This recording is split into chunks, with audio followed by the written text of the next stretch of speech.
Good day, everyone. Welcome to the Thinking Out Loud podcast. Today, we're going to speak to Godiragetse Mogajane, founder and CEO of Godiragetse. Godi, thank you for joining me. Thanks for having me, Freddy. It's a pleasure. So, Godi, before we talk business Sure. and leadership and everything else, Yeah. just tell me where does it start for you? Starts all the way back in Hamaskra, right? Yeah. Born and bred there, and always fell in love, with books, being Yeah. an academic, boy, from primary all the way to high school. Yeah. I was that kid who, would always overdo, Yeah. when they give you homework for like 5 questions, I would do the entire, book. Because I Yeah. just obviously was so curious and was always excited to just Yeah. do more and just to like also impress, the teachers. Mhm. And yeah, and did quite well in my academics and, just always fell in love with just like education, right? And doing more and giving more and just having some sort of impact. But yeah, born and bred in Hammanskraal, and yeah, that's the one place that has a special place in my heart. Yeah. Yeah. Let's dive a little bit deep Yeah. when it comes to Amaskra. How is it growing up there? I mean, it used to be a very big industrial Yes. area, Yes. although not anymore. But Yes. how was it growing up in Yeah. Amaskra? So I mean, I think I grew up in that era, right? So Okay, yeah. I experienced that time where it was quite industrial, where there Yeah. was quite a lot of big name, brands that Mhm. were still manufacturing in Babelegi. Yeah. That's the area where there was quite a lot of industrial and manufacturing happening, and I've also come to experience Hammanskraal with the decline of those industrial spaces, and it's really sad to see how that has really impacted the employment levels in that community. But look, I think for me growing up there was tough. I Mhm. made do with what I could.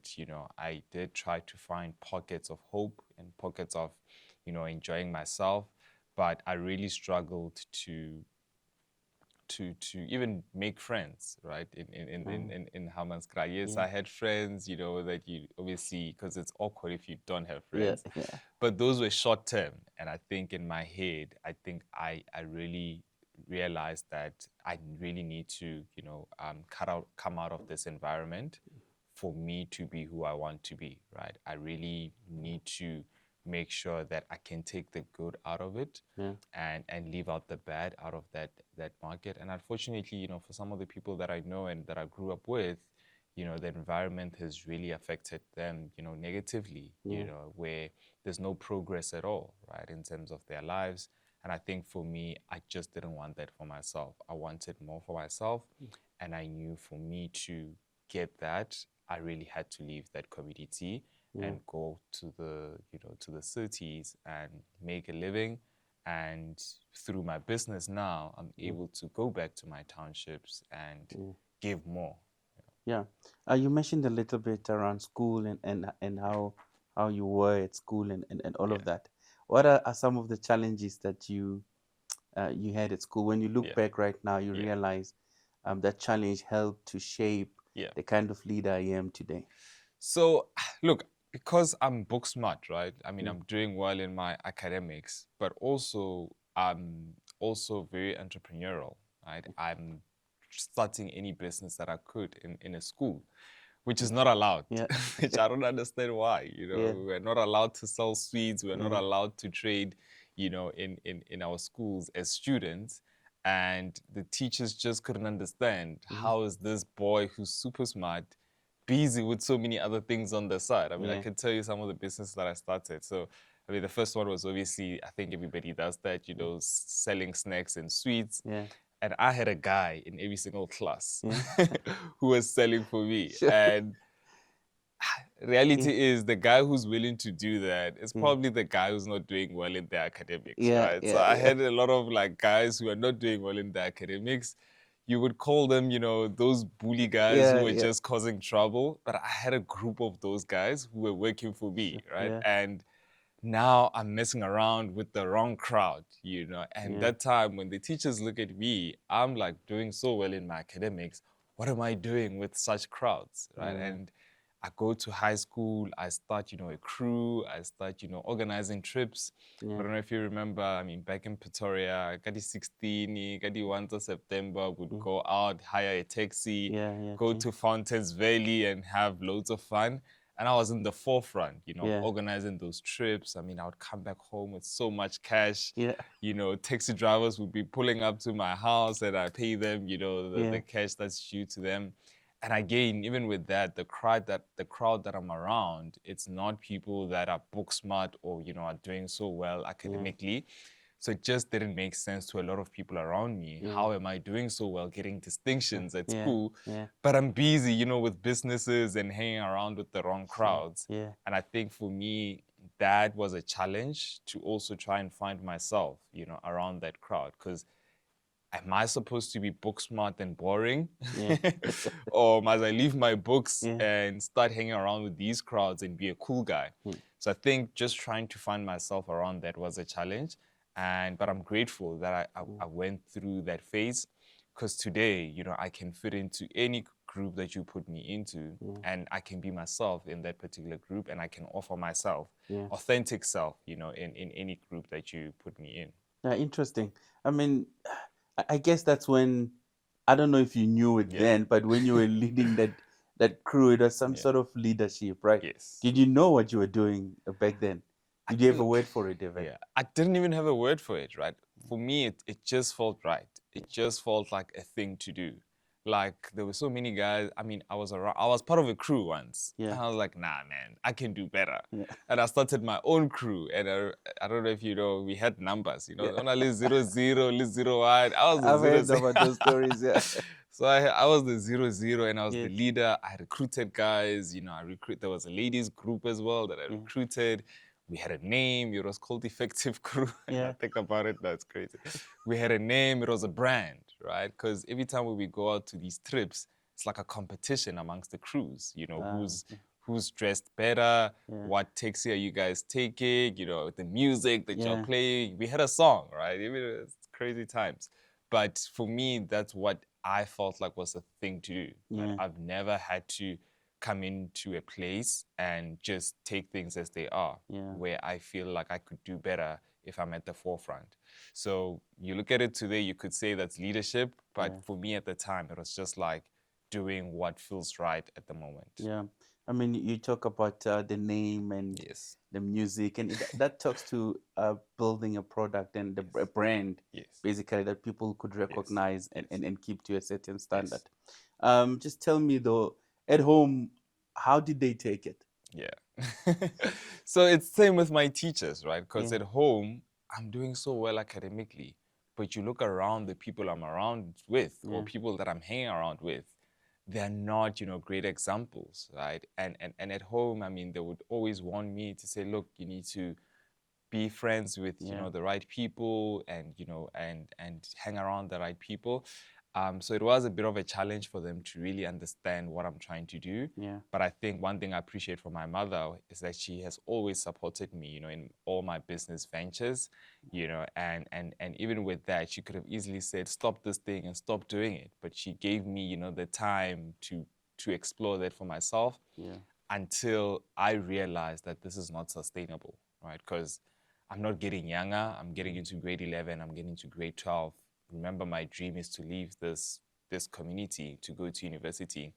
I look around the people that I'm with, they're not gonna go to university, right? And that's where I had to start making some changes to say, you know what, I'm gonna stop these things. I'm gonna go hard on my academics so that I can get my bursary and go to university next year, because that's the only way for me to leave this community to go to university, right? So that's when it had to happen internally for me to say, okay, let me stop these relationships and, crews and all these things that I'm busy with and focus in my academics. And I did that between grade 11 and grade 12. And I did fairly well in my matric. And hence I was able to go to university. All right. And how's varsity? Which university did you go to first? So I went to 2 universities. My academic story is crazy. So I went to UJ and Wits, but I started at UJ. Okay. So this was in 2016. I started, doing my BCom there, But I get to university and again, I see a business opportunity, you know, Yeah. and I'm just like, I can't sleep, right? Mm-hmm. Until I tap into this business, right? And the business was, you know, the tutoring landscape, right? I think there was a gap back in 2016 of being able to find a reliable tutor faster, a tutor that can come to you, you know, as a client. So I decided, you know what, because I did quite well in my matric, how about I use my results, you know, and the distinctions that I got to tutor students around the neighborhood in Auckland Park. And I did that, and it got to a point where I had so many students and I was starting to miss my own classes, right? And now, okay, sharp, that means I have to get tutors. So I went onto campus, posted on the notice board that, you know, we're looking for tutors and to come join us. And then we had quite a lot of students that were keen, right? But now it's awkward because these students are coming into my rest room to tutor, you know, students, which is not ideal at all, right? And remember me in terms of brand and building, that's where I'm coming from. So I was like, I really need to take this seriously. And for me to take this seriously was, what do I do with my academics? What do I do with this business? So it was also around the time of fees must fall. So you couldn't go to classes because the buses were, you know, being banned and all of that. And I remember I called my mom. I was like, this is the perfect time to drop out. I was like, hey, mom, I almost got banned in a bus. I don't think I'm going to continue with this thing, you know? And even when I was calling her, it was not even a question. Right? I was literally telling her what I'm about to do. So obviously, because you drop out, UJ would kick you out of res. Now I'm left in a position where I'm generating a bit of cash from the business. But do I get a flat or do I get an office, you know? And being an 18-year-old, 19-year-old hoodie at the time, I decided to get an office in Bram, right? And that turned into a bedroom at night for like a year and a half, right? Because that's all I could afford. I couldn't afford an office. I couldn't afford to get any other place, right? So, but for me, I made that decision because I wanted that credibility as well, right? To have an office, to put a logo at the back, you know, to show that we're a legit business, you know, goody tutors, you know, proper business, had the website and everything. And yeah, man, I think I look back and I was quite brave. You to make such decisions. You know, I think today you don't need an office with the virtual world. You know, but back then you really needed to have space, you know, to interview all these tutors for them to feel that, you know, okay, this is a reliable company and a credible company. So that was me dropping out of UJ 6 months later, basically. So I joined in Jan, which is also another story there, because, you know, a lot of universities open in mid-Feb. I was there already mid-January, hey, because I was so excited to come to the city, right? And before universities opened, I had already known the landmarks of Joburg, where to catch taxis. And I always tell the team that I got marked 3 times already.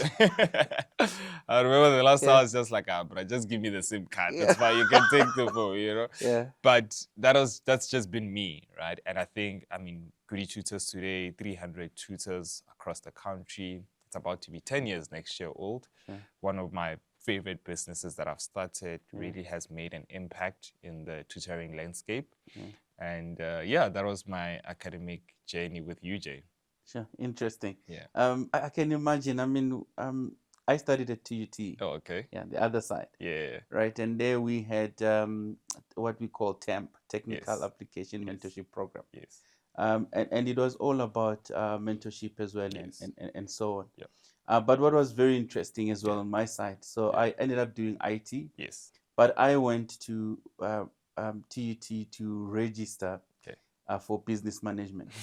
Yeah. Right, and then they called me to come and write the aptitude tests and all of that. And 3 months down the line, I received a letter to say, we'll only accept you if you do IT. Hectic. So I was like, okay, I don't want to sit at home and do nothing. Then I went and I did IT. And fast forward, I also dropped out. Hectic. Right. So what's your advice for someone right now who's got that entrepreneurial bug, right? And their adversity. And they feel, look, maybe varsity is not for me right now. I feel like dropping out. What advice would you give them? Look, I think for me, we all have different journeys, right? We all Yeah. have different paths. I think what we've been taught from high school is that you are only good if you go to university. And I think, look, there are some, individuals who will do quite well at university that in that environment. And I think I don't want to sit here and say, if you want to drop out, drop out. Yeah. That's not, I don't think that's ideal or it's Yeah. not sustainable. So I think you just need to understand what your journey looks like. I think you really need to, if you know you want to be a doctor, there's no way you can be a doctor without university, right? And I think for me, I've and I think it's something that we do in the later stages when we are in the university. But I think we really need to do more work before we get to these institutions to figure out where exactly do we see ourselves and how do we get there. Is academics the way to get there? If the answer is yes, then remain in academics. And if the answer is no, then go see what else you can do, right? I mean, there's technical colleges, there's so many other platforms where you can learn to be who you want to be, right? It's not just academics. I mean, I also struggled as well with imposter syndrome, because I dropped out of UJ, but I'm leading a team full of graduates, right? And the challenge there is I get into a boardroom and I question myself, am I worthy to be in this environment, right? And then I was like, you know what, let me go back to school. So I went to vets in 2018. Now I was like, okay, I want to be a CA so that I can have that credibility to say I deserve to be the CEO because of this title. So I registered for accounting science, the CA stream, killed the first year. Because I did quite well in terms of academics. So the first year I killed it. The second year, I spotted an opportunity. Okay, you an opportunity. I spotted an opportunity. I was Yeah. like, Hoodie, if you let this one go, you're not gonna sleep, right? And that's where I spotted. Because remember, Goody Tutors is pumping at the time, right? I have a team that's managing it. It's growing. I don't have to be as operational as I was before. But I spot two opportunities. One is with the university tutoring landscape, that there's no really an organization that caters for private tutoring, right? Yes, universities offer tutoring for the students for free, but there are some students who want that private, tutoring service. But more than that, universities never take us through question papers, right? You go through the content, you go through the theory, and then next thing you're writing a question paper which you don't understand, you don't know how to answer, you don't know how the memo is made up. So we then launched Goody Tutors, the university division, to focus on exam focused tutoring, which went all over all the universities, right? We were doing all the courses. So what we were doing, we would do a class before the actual test or an exam. And in that class, we're just doing the question paper. So that did quite well, and that's between my second year at Wits. It's doing very well, and because I was also, quite good in terms of my academics, I even led some of the classes, with some of my classmates, and they're like, "But are you not in our class? Why is this guy tutoring us?" But because I was so involved in my own academics that I was excelling in most of the modules, that I was even tutoring some of my classmates who are in the same module. So that was the one division that I realized. And then another was with transport. So I started a taxi business at university as well for shuttle between Auckland Park and Bram. So I started my own shuttle business. We had around 3 taxis, at the time, where we're taking students from Auckland Park to AFDA to Vets, and it was a round trip. And that was pretty much my business. So, we're generating quite a lot of money. I remember I was staying at this accommodation. I had 3 cars, and the security was just like, how does this guy is a student, but is running so many, businesses? But for me, I then had to make a decision to say, Hoodie, you're having so much fun and you're being fulfilled outside of the classroom, right? And I think this validation that you're trying to get from this degree is not really sustainable if, you're already being fulfilled outside, and that's who you are. So I had to make a decision to say, you know what, I'm gonna take a pause, on my studies, because I think I can give more, out there in my businesses, and I really don't have to be a CA, to be the hoodie that I am today. Yeah. And fast forward to today, I've had to make peace with that to say, look, academics is not for me. Not that I'm not doing well academically, but because of the time that it takes and just how I am around, those spaces. And unfortunately, I dropped out of VEDS as well after 2 years, just to pump businesses, man. I was running all my businesses and just creating impact, as we go. Yeah, I think I would agree with you. I mean, I also struggled with just sitting in one place. So I have ADHD, right? So everything must move. My mind is always busy. So if I have to sit in one particular module for 6 months and all of that, it feels like a waste of time. But I agree with you. We are not all the same. There are people who would do well in that front, and there are people who wouldn't do well. But you mentioned that you felt, look, maybe this is not for me. Right. Again. Now, what are they saying at home now that you again coming back and you're saying, look, this is not for me? Look, I think the first time when I dropped out, I think my mom, we had a tough relationship then because she just couldn't make sense of it. Why are you dropping out? Why are you sleeping at the office? What's this tutoring thing? She doesn't even understand, so we were not speaking for some time because she was just not happy with, some of the decisions that I had made. But I think as time went and she maybe started seeing, how the business is doing and where it's getting to, I think she started, to soften up to the idea. And I think she just went to just be like, you know what, let me give you all the support that you need. And I mean, we have good stories. I mean, she's now part of, a client that we work with. She's now has full employment in that company, which is great. I mean, she's been there for 4 years. And she got that opportunity purely because of our involvement with that particular client, right? So there's nice stories around, just backing someone and giving the support. And I think for me, I'm glad that, it is not in the early stages, but in at some point, my mom really gave me the support that I needed, and we were able to grow the business, And I think it's, again, if we go back to the dropping out and all that, I think it still goes back to finding yourselves, right? So finding yourself, finding your journey, finding who you are, and just being that, and unfortunately, some people might not understand it. In most cases, your family, your parents might not understand this thing that you have inside you. But if you try to suppress it and you try to just water it down, it will always pain you, right? And I think for me, going to VEDS, I didn't go there because I was so excited to be a CA. I went there because I wanted that validation.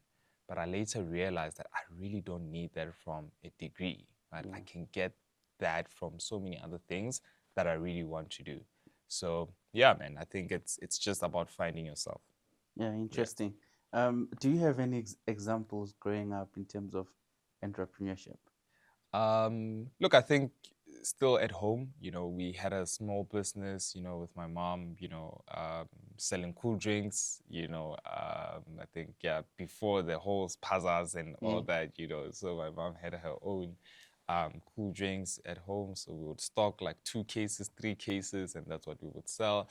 But mostly it's just been me, right? I mean, I was selling ice cream at home. I was selling the cool Thai meal. I was selling anything, that, I could sell. And for me, I didn't even understand the concept of profit and loss and all that. For me, it was just the experience of transacting, right? Being able to offer someone value and getting money in exchange. That for me was just like so exciting. And I just fell in love with that.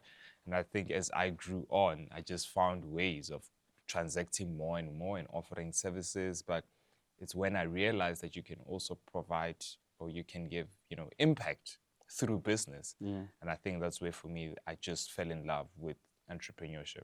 Yeah. When did you really realize that, look, what I'm doing is not just fun anymore? It's about creating that impact that you're talking about. And now what I'm doing has a name. It's called entrepreneurship. When does that hit you? I think before I actually drop out of UJ, I Yeah. think I really had to sit, for some time and analyze what exactly is happening here. Like, this is about to be a big thing, and I think I visualize quite a lot, right? Before I do anything, I spend time by myself visualizing and just seeing where this could go.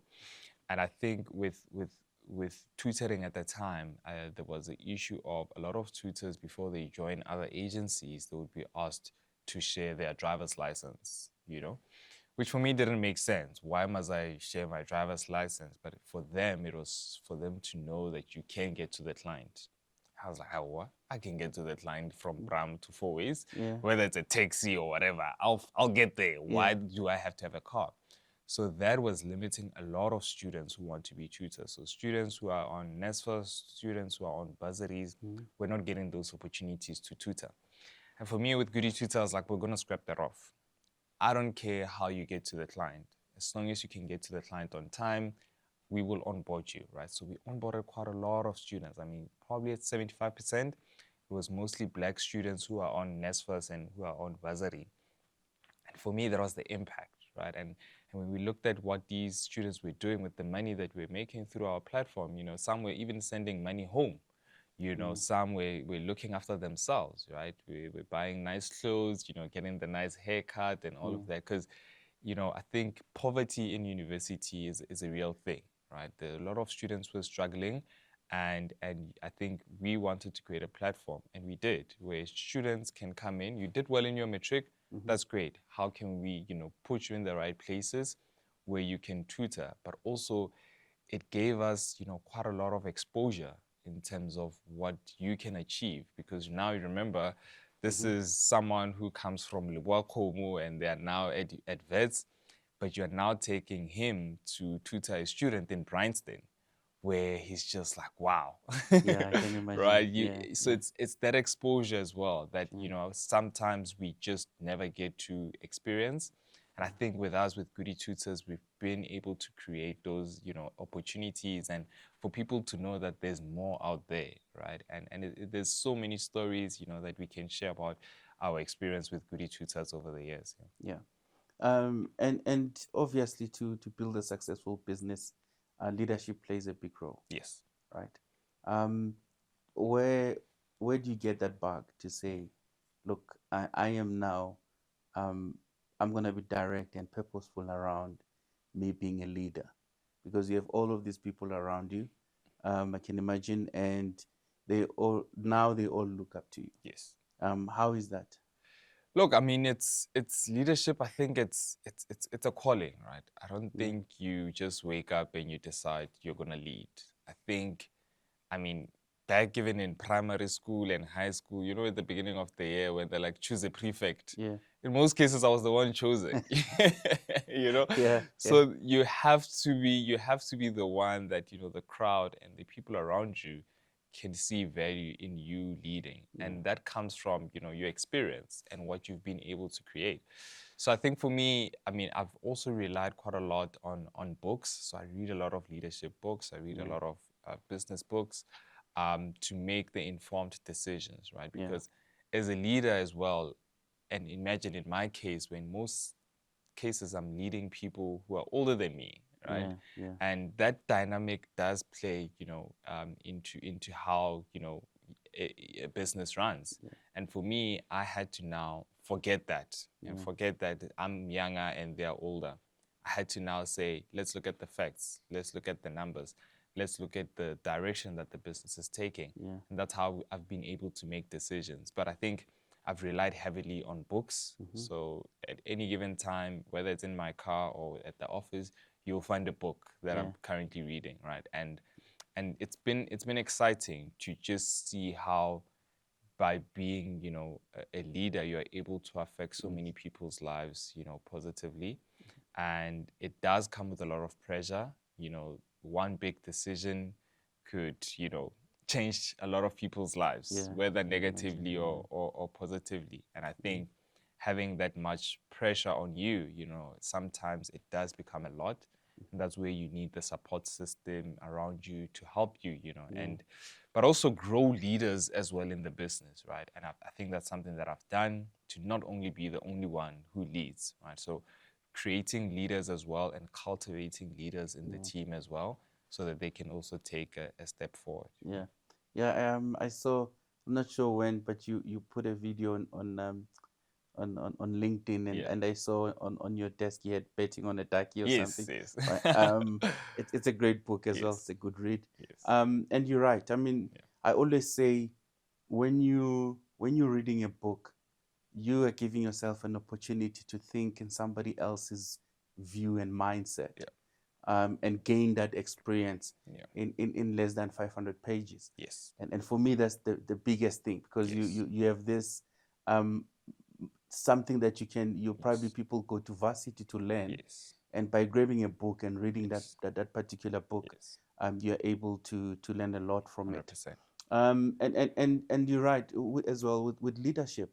It's very sensitive, because when we enter into leadership, the last thing we think about is failure. Yes. And yet, failure actually is the core of leadership. The more you fail and learn from that failure, the better you get. How do you manage that? How do you manage?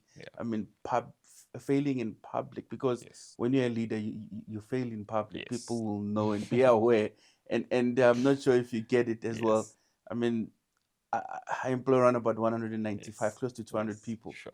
And all of them, they probably think, and I know this, that they can do a better job than me, And some of them, sometimes they voice it, not directly, but it happens. So how do you deal with that? Look, I mean, failure is part of the journey. I think if we're going to try and run our businesses without, being afraid of failure, I don't think we can grow, we can scale. Unfortunately for us, in most of the things that we do, there's no really, anyone who has done it. And we pretty much are like the pioneers and the ones who are figuring it out for the first time. And with that, there's a lot of failure that you're going to experience and mistakes that you're going to make. But I think one thing that I've done quite well, and I always push the team to do, is to fail fast, right? Guys, when you fail, don't delay the wound, right? You are seeing you're bleeding here. Don't say, look at it, and consult people and say, guys, should I close it? Should I put salt on it? You know what to do. Do it fast so that you can stop the bleeding. So for me, it's always been fail fast and move forward. And I think that has also made, how I make decisions, right? So especially big decisions, right? So I try not to delay, making big decisions. Because, I mean, a decision not made is also a decision, right? And it doesn't change, you can't wish it away. You can't wish that somehow things will change if you delay making that decision. So with my team, we try and make decisions, speed, we want to fail, speed.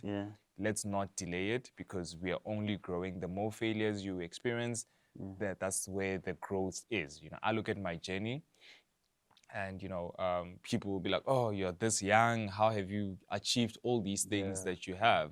It's because I've failed so many times, right? I've failed so much.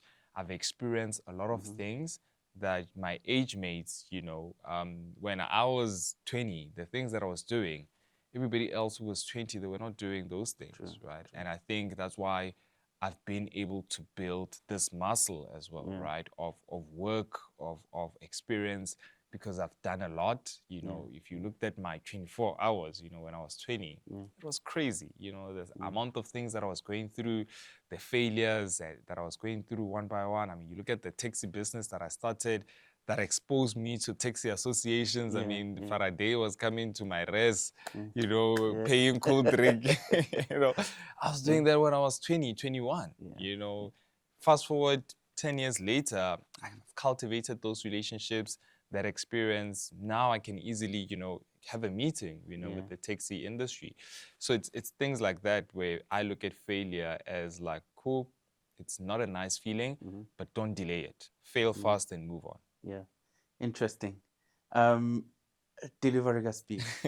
we're not just going to deliver, Yes. but we're going to do it at speed. Interesting. The first Yeah. time I came across Yes. your business, I Yep. thought very interesting name. Yep. And the power actually, and a lot of people don't realize. I don't know if when somebody have told you this, but it's the name of the business is embedded in the culture Yes. of how we were, personally how I was raised, right? Yes. I started experiencing last mile Yes. from a very young age. I didn't know Yes. it was last mile. I Yes. didn't know it was Yes. delivery. Yes. But we had this guy every morning Yes. who would walk around the village Yes. to deliver milk. 100%.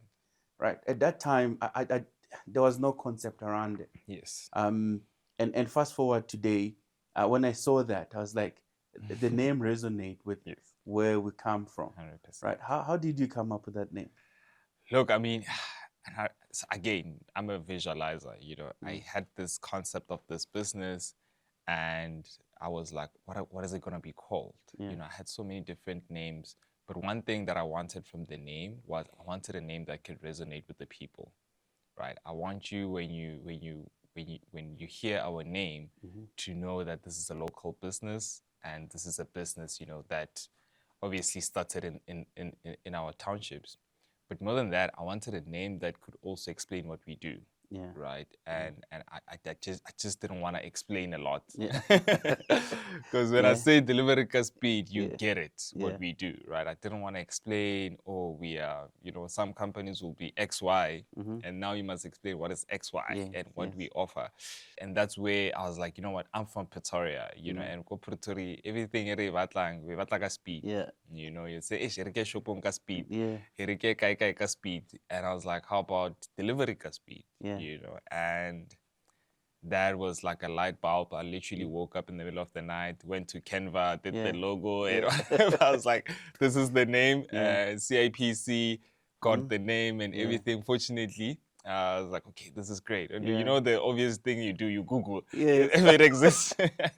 We all start if it exists. And I Yeah. was like, yes, I think, and that's when I was like, okay, that's the name, and didn't look back.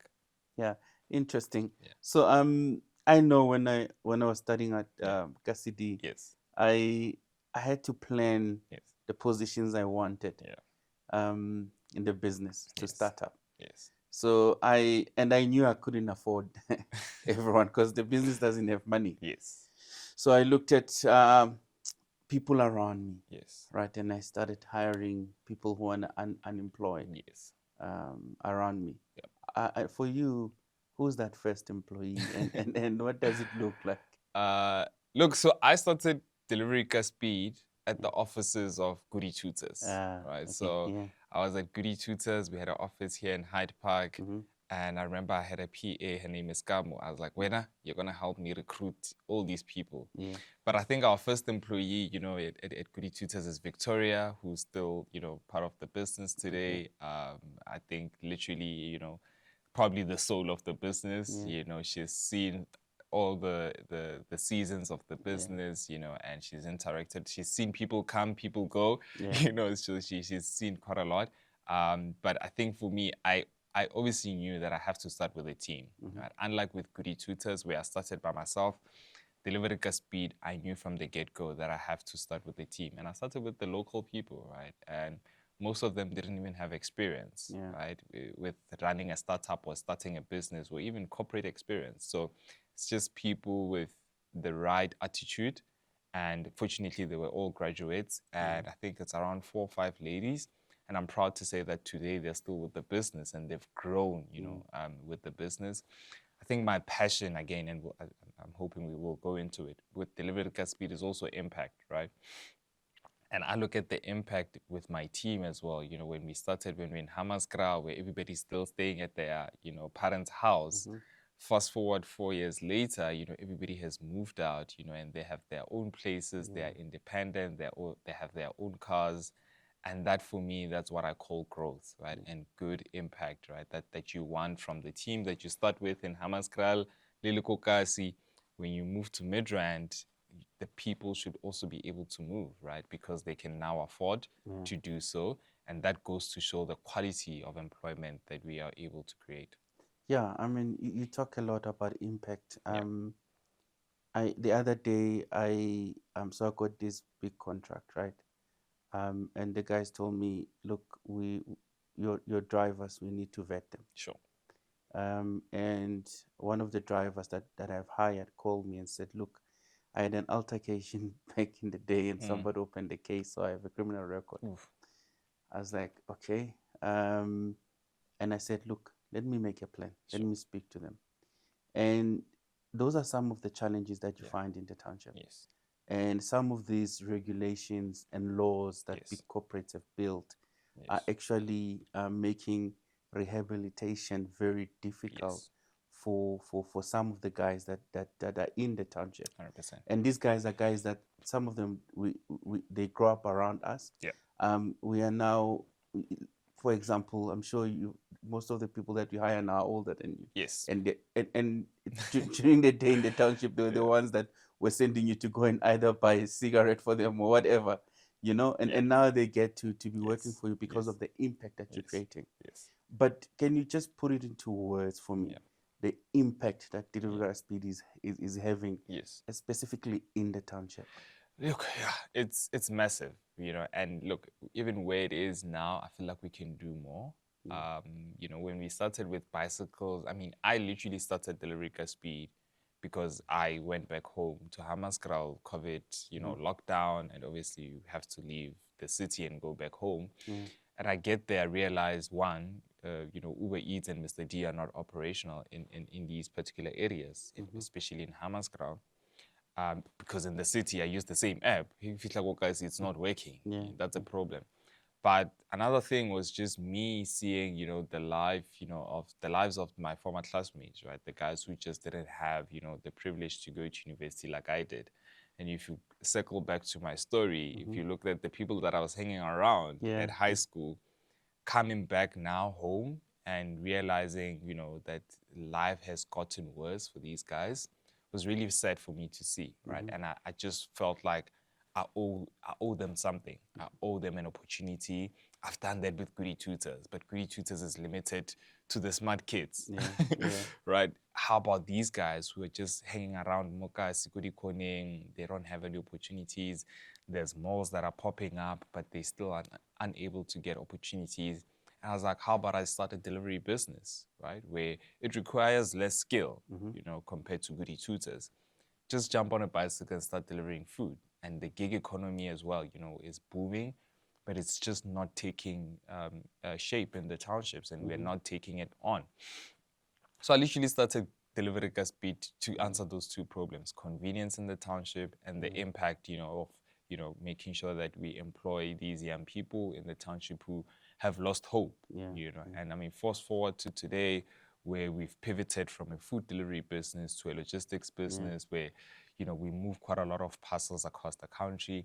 And again, you look at the people who are doing these deliveries, it's young people who, have been written off, who, people are saying they're lazy and they don't want to work.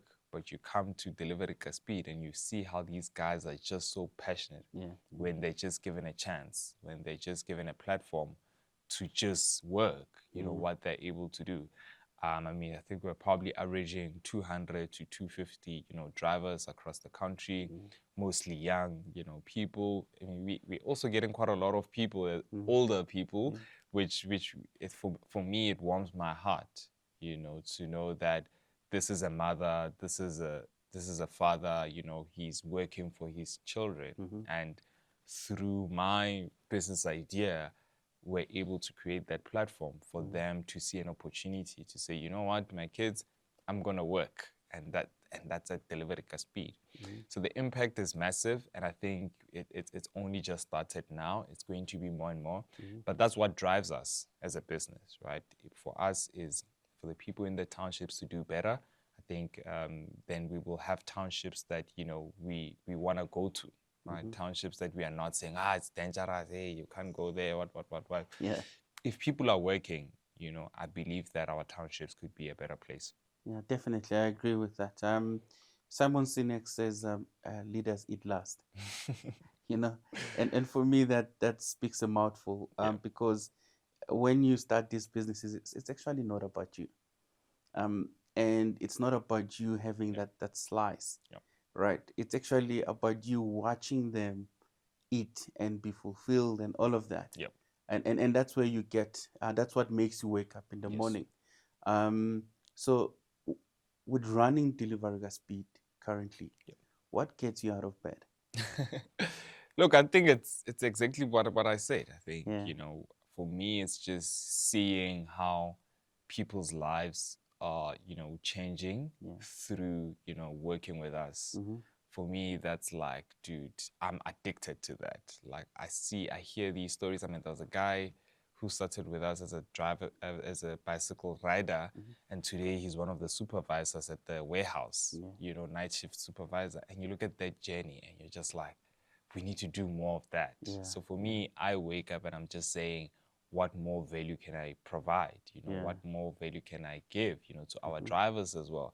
Can we help them with setting up their assets so Yeah. that they can have a better asset portfolio? Can they have more vehicles into the business so that Yeah. it's not just one car? Can we help them with education, Mm-hmm. with financial literacy, with Mm-hmm. all these things? Right? So for me, that's what gets me up. And I always tell our drivers whenever we meet with them that they don't work for us, we work for them, Yeah. right? As a business, I, Hudi, wake up, go to work for the drivers so that they're able to be on the road, they have parcels in the car. That's the work that we do for them, and I think that's something that does get me up. And, for me, it's just like the fuel to the fire, the fact that we are creating this impact, and that's I hope I can sustain that Yeah. over the years. But for me, and you look at from Goody Tutors all the way to Delivery Speed, Yeah. that has always been the one thing that is at the cornerstone of my businesses. Yeah. I mean, that's true. I mean, me and you have had recently a lot of conversations Yes. around collaboration Yes. and where Yeah. Delivery Speed is getting to Yeah. next and all of that. What I've seen, especially having the opportunity to start a business in the township, is that even the people that are not my competitors, for the mere fact that I have a business in the township, they are my competition, you know? Yeah. And for me, the next Yeah. level Yes. is to have that spirit of collaboration because I 100%. feel it's very, very Yes. important. Yes. How do you think we need to do this? They have because you know you're Yes. from the township, you grew Yes. up in the township. Yes. You could be selling a Fanta orange and Yes. I'm selling Yes. a Pepsi, Yes. Yes. and we both Yes. targeting different Yes. clients, Yes. right? Why can't we collaborate Yeah. and work together? Yeah. But how do you think we Yeah. do it better in the township? I don't know. It's a challenge, man. And I think it's something that, maybe this new generation of entrepreneurs need to change. I mean, you go to, someone gave an example, you go to, Marabastad or anywhere where in most cases it's foreign nationals who are running these stores. You go into one store looking for a black tie, they'll say, I don't have it, go to the next store. Yeah, They'll even tell you where to yeah, go yeah. to find that black tie. If you don't find it there, they'll recommend where to find Yes. that item that you're looking for.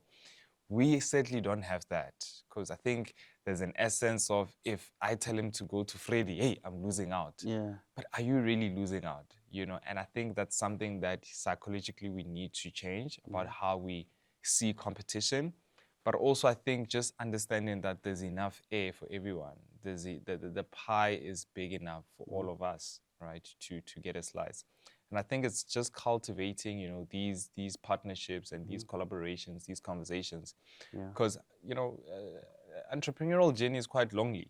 You want to be around people who are going through the same things as you, and you want to engage them and say, look, man, I'm struggling with this. Can you, what are you also struggling with this? How can we come together and help each other and pave, a way forward? Yeah. So I think it's going to take time. And I think it takes businesses like us being public about these such collaborations, so that the guys who are also starting up can see that, you know what, you are not my enemy just because we are in the same field. We can work together, we can collaborate, because at the end of the day, we just need to understand why are we doing what we're doing, and that will impact how we collaborate and work together. But I think there is a deeper need more than ever to come together as small businesses. And that's something, I mean, we've recently launched with Godiragetse Speed, where we've now opened up to the market, because we were purely B2B.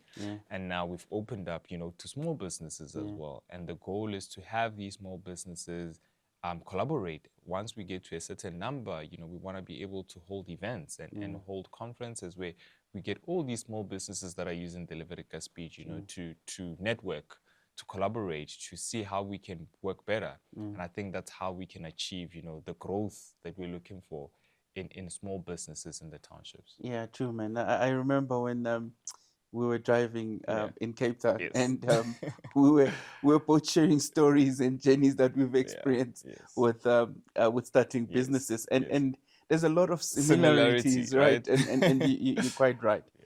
Look, Cody, there's a young man that's going from Hammanskraal. They are very creative. They're starting a business. Things seems to be working out, right? They now have an advert on TV, Capitec advert, right? And this young man seems to be doing very well. What advice do you give to that kid right now in Hammanskraal who says, that guy on TV stays in the same street as me, I also want to end up like him? I don't know. I'm gonna ask the kid, are you ready for this? Are you sure? Are you sure you want this? Because it takes time, right? To be, where I am. Yes, I'm not where I want to be, but it took time. It took a lot of failures. It took a lot of rejection. It took a lot of losing friends. There's so many challenges that we don't speak about, and you only see Hui on that advert, and it shows you the nice part. So to that young person, look, I would say that there's more that goes into it, right? That unfortunately, because of time, because of the platforms that we are being put on, we just cannot share some of these challenges that we go through day to day into business. So for me, I'd say to that boy, to say, look, that's great. You can aim for that, but just know that there is more underneath that happens. And if you really, really want to go into this, please make sure you invest time in understanding what does it take to become like that, right? I think people look at the destination and they say, wow, I also want to be there, but they don't look at the journey, right? And that's why for me, I've been, because of reading, and I think that's what books are able to give you, right? They can give you that, yes, I can't mentor you, or the people that I'm reading, you mentioned I'm reading Betting on Dagi. I'd love to be mentored by Mteto, right? But because of time and challenges, he doesn't have that capacity. But I can read a book, and understand his journey. And it's crazy how much value there is in these books, right? Things, how people are so vulnerable in sharing what they went through. So for me, to that young man, I'll say, look, bro, understand that there's more that goes into it. Yes, the journey looks nice, it looks amazing, everybody wants it. But if you really, really want that, make sure you understand what it takes to get there. Yeah. Will we ever see a book titled Godiragetse Speed? Hopefully. I don't know. I think, look, we'll see. We'll see. But I think, yes, I think I do obviously want to share, my journey. I think my journey has been a crazy one. I look at it as well. I'm like, is it really me there? But we'll never know. Look, God willing, hopefully. All right, Kondi. Thank you very much for joining me. I really appreciate it. I appreciate it. This is Thinking Out Loud. Don't forget to subscribe, share, and comment, please, so that we can continue the conversation. Until next time, take care.